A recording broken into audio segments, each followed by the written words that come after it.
Hi, magandang gabi sa inyo mga kasawi. Kamusta na po kayong lahat? Naway nasa mabuti kayong kalagayan at mag-iingat kayo palagi mga kasawi na 6 na rason na bakit nawawala ng gana ang isang babae na makikipag-jugjugan. Ang mga kasawi ay stress. Alam nyo ba kapag ka-stress ang isang babae, alam nyo, nawawala na ito ng gana sa kanilang mga legal na husband. Dahil syempre kapag ka-stress ang pinapairal ng isang tao, lahat kasi yan ay buong katawan gumagana na talagang wala na silang gana na makipag-jugjugan pa kasi mas iniisip nila kung ano yung magiging kahinatnan ng mga iniisip nila mga kasawi. Nakakaramdam pa ng mga kasawi. Ayan yung ating una na rason. Kasawi ay patig. Kapag once na ang isang tao ay sobrang pagod na ito, ganun din yun. Hindi sila nakakaramdam na sobrang pagkael or nakakaranas ng pagkael kasi pagod na yung kanilang katawan. Kumbaga para sa kanila, ang gagawin na nilang nila ay magpahinga kaysa makipag-jugjugan pa sa kanilang mga asawa. Ayan yung ating pangalawa na rason.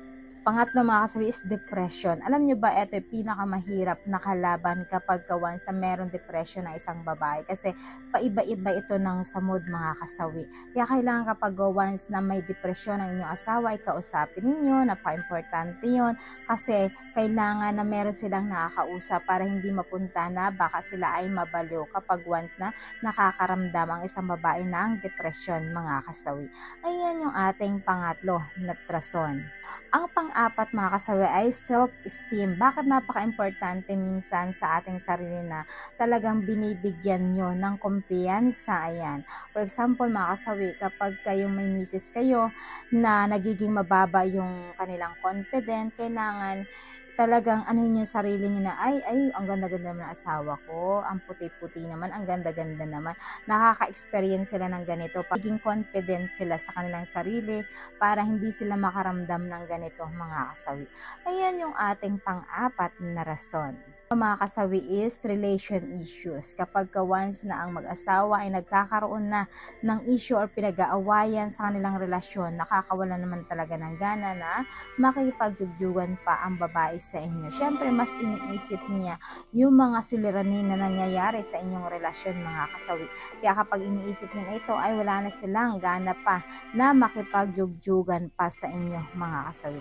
Ayan yung ating panlima na rason. Ang pang-anim mga kasawi is buntis. Siyempre mga kababaihan, nawawalan ito ng gana pag sila ay buntis. Siyempre, nakakapagod kaya yun. Unang-una, mabigat ang kanilang tiyan, ang hirap kumilos, yung wala silang gana na. Kaya yung ending kapag kaniyay nyo sila ay wala na itong gana pa na makipag-jugjugan sa inyo kasi mahirap na sila magdala ng kanilang sarili dahil napakabigat kapag once na buntis ang inyong mga asawa.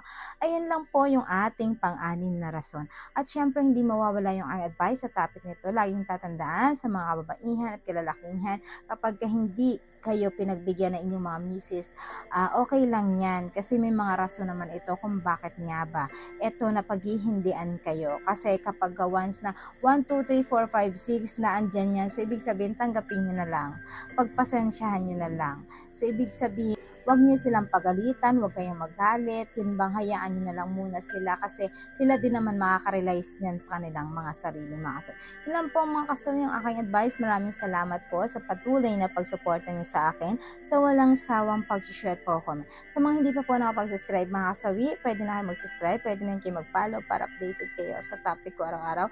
Magandang gabi.